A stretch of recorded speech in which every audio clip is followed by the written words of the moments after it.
جن علاقوں میں جانوروں کے ذبح کرنے پر پابندی ہے، آپ انڈیا میں جا کے دیکھو، یوٹیوب پہ دیکھو کیسے تڑپ تڑپ کے گائے مر رہی ہیں بھوک پیاس سے۔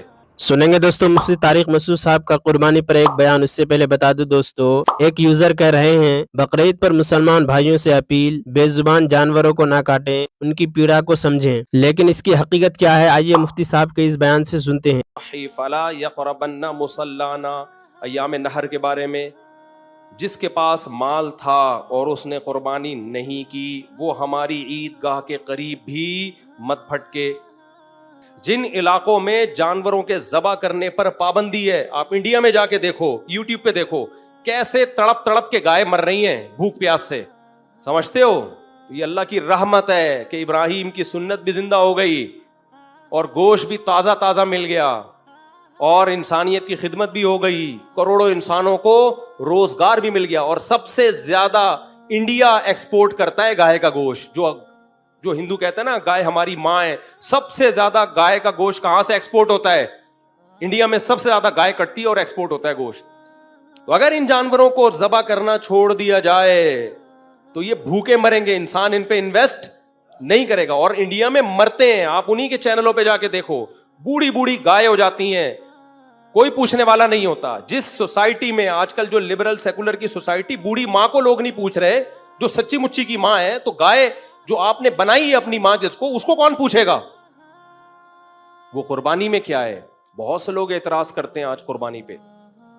پہلے تو میں قربانی کی فضیلت بتا دوں۔ رسول اللہ صلی اللہ علیہ وسلم نے فرمایا کہ بقرعید کے دن ما عمل ابن آدم احب الی اللہ یوم النحر من احراق الدم او کما قال صلی اللہ علیہ وسلم۔ اللہ تعالیٰ کو ایام نحر میں، نحر کہتے ہیں قربانی، نحر کے ایام میں جانور کا خون بہانے سے زیادہ کوئی عمل محبوب۔ دوستو ویڈیو کو لائک کیجیے اور چینل کو ضرور سبسکرائب کیجیے۔ مفتی طارق مسعود کے بیانات کے لیے مفتی صاحب کے آفیشیل چینل مفتی طارق مسعود سپیچز کو سبسکرائب کریں۔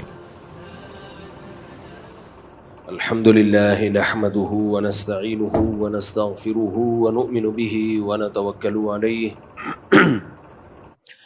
ونعوذ باللہ من شرور انفسنا ومن سیئات اعمالنا، من یهده اللہ فلا مضل له ومن یضلل فلا ہادی له، ونشهد ان لا الہ الا اللہ وحدہ لا شریک له، ونشهد ان محمدا عبده ورسولہ صلی اللہ تعالی علیہ وعلی آلہ واصحابہ وبارک وسلم تسلیما کثیرا کثیرا، اما بعد فاعوذ باللہ من الشیطان الرجیم، بسم اللہ الرحمن الرحیم، لن ینال اللہ لحومها ولا دماؤها ولكن يناله التقوى منکم،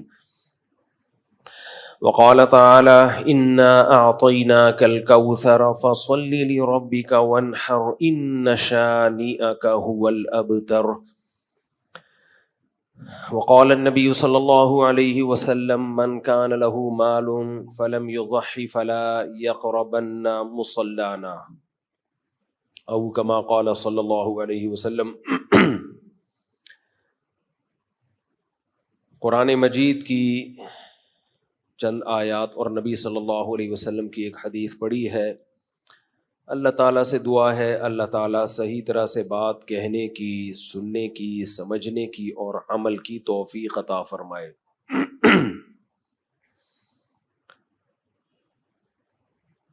بقرعید آنے والی ہے 2024 کی۔ آئیے دوستو آثار قیامت اور فتنہ دجال کتاب سے یاجوج ماجوج کی قصہ سنتے ہیں۔ صحیح مسلم صفحہ 401 پر ہے کہ اللہ کی طرف سے آپ پر وحی کا نزول ہوگا، میں اپنے بندوں میں سے ایسے طاقتور بندوں کو ظاہر کرنے والا ہوں کہ کسی شخص کو ان کے مقابلے کی طاقت نہیں ہے، تو آپ میرے خالص بندوں کو کوہ طور پر لے جائیں تاکہ وہاں پناہ لے لیں۔ وحی الہی کے نزول کے بعد حضرت عیسیٰ علیہ السلام کوہ طور کے قلعہ میں نزول فرما کر سامان جنگ کی تیاری میں مصروف ہو جائیں گے۔ اس دوران یاجوج ماجوج دیوار سکندری توڑ کر باہر آ جائیں گے۔ ٹڈیوں کی طرح چاروں طرف پھیلے صرف وہی نظر آئیں گے۔ معالم التنزیل میں ہے کہ ان کے شر سے بچنے کے لیے لوگ قلعوں کا رخ کریں گے، جس سے معلوم ہوتا ہے کہ قلعوں میں وہ لوگ نہ گھس سکیں گے۔ اس وجہ سے مضبوط قلعوں کے اندر چھپنے کے علاوہ خلاصی کی کوئی صورت نہ ہوگی۔ یہ لوگ قتل و غارت گری سے کسی کو معاف نہ کریں گے۔ یہ لوگ یافس بن نوح علیہ السلام کی اولاد میں سے ہیں۔ ان کا ملک انتہائی بلاد شمال مشرق 7 اقلیم سے باہر ہے۔ ان کے شمال کی طرف دریائے شور ہے، جس کا پانی انتہائی ٹھنڈا ہونے کی وجہ سے گارا اور جمع ہوا ہے کہ اس میں جہاز کا چلانا ناممکن ہے۔ ان کے مشرقی و مغربی اطراف میں 2 پہاڑ بالکل دیواروں کی طرح کھڑے ہوئے ہیں اور ان میں آمد و رفت کا سلسلہ کسی کا بھی نہیں ہے۔ ان دونوں پہاڑوں کے درمیان ایک گھاٹی تھی کہ جس میں یاجوج ماجوج ادھر آنے والے لوگوں کو لوٹ لیتے تھے۔ ان لوگوں کی درخواست پر حضرت ذوالقرنین نے ایک لوہے کی دیوار بنا دی جہاں سے یہ لوگ عبور کر کے نہ آ سکیں۔ ذوالقرنین ایک نیک دل بادشاہ کا نام ہے جس کا پایا تخت یمن میں تھا۔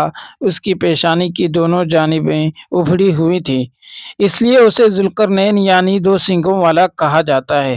الغرض اس کا گزر ادھر کو ہوا تو لوگوں نے یاجوج ماجوج کی تکالیف کی شکایت کی، تو اس نے لوگوں کی حفاظت کے لیے ایسی آہنی دیوار بنا ڈالی جس کی بلندی دونوں پہاڑوں کی چوٹیوں کو چھو رہی تھی اور موٹائی 60 گز ہے۔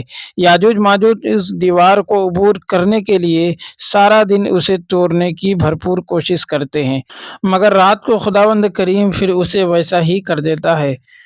جناب رسالت مآب صلی اللہ علیہ وسلم کے وقت میں اس میں اتنا سوراخ ہو گیا تھا کہ جتنا انگوٹھے اور کلمہ شہادت والی انگلی کا حلقہ بنانے سے بنتا ہے، مگر وہ سوراخ ابھی تک اس قدر نہیں ہے کہ اس سے آدمی نکل سکے۔ جب اللہ کو منظور ہوگا اور ان کے نکلنے کا وقت آئے گا تو یہ دیوار ٹوٹ جائے گی اور وہاں سے نکلیں گے۔ مسلم صفحہ 402 پر ہے کہ جب دیوار کے ٹوٹنے کے بعد یہاں سے نکلیں گے تو ان کی تعداد اتنی ہے کہ جب ان کی جماعت کا پہلا دستہ بحیر تبریہ میں پہنچے گا اس کا کل پانی پی کر خشک کر دے گا۔ بحیرہ تبریہ تبرستان میں ایک چشمہ ہے جس کی شکل مربع ہے، اس کا پاٹ 7 یا 10 میل ہے، نہایت گہرا ہے۔ جب پچھلی جماعت وہاں پہنچے گی تو دریا کے خشک ہونے کی وجہ سے کہے گی کہ شاید اس جگہ پانی ہوگا۔ یہ لوگ ظلم، قتل و قتال، پرداری، عذاب دہی اور قید کر کے لوگوں میں ظلم و ستم کا ایک بازار گرم کریں گے۔ مسلم صفحہ 401 پر ہے کہ اسی طرح لوگوں کو پریشان کرتے ہوئے جب ملک شام میں آئیں گے تو کہیں گے اب ہم نے زمین والوں کو ختم کر دیا ہے، چلو آسمان والوں کا خاتمہ کر ڈالیں۔ یہ کہہ کر آسمان کی طرف تیر پھینکیں گے، خداوند کریم اس تیر کو خون میں لت واپس فرمائے گا۔ یہ دیکھ کر وہ بڑے خوش ہوں گے، اب تو ہمارے سوا کوئی بھی باقی نہ رہا۔ اور عمران پرتاپ گڑھی سے جڑی خبروں اور نظموں کے لیے ہمارے اس چینل کو ضرور سبسکرائب کریں۔ ملتے ہیں کسی اور ویڈیو میں سے نئی نظم اور نئی خبروں کے ساتھ، تو جب تک کے لیے دیجیے مجھے اجازت اور رکھیے اپنا خیال۔ آپ دیکھ رہے تھے IR مشاعرہ میڈیا اور میں آپ کے ساتھ محمد ثاقب۔ السلام علیکم۔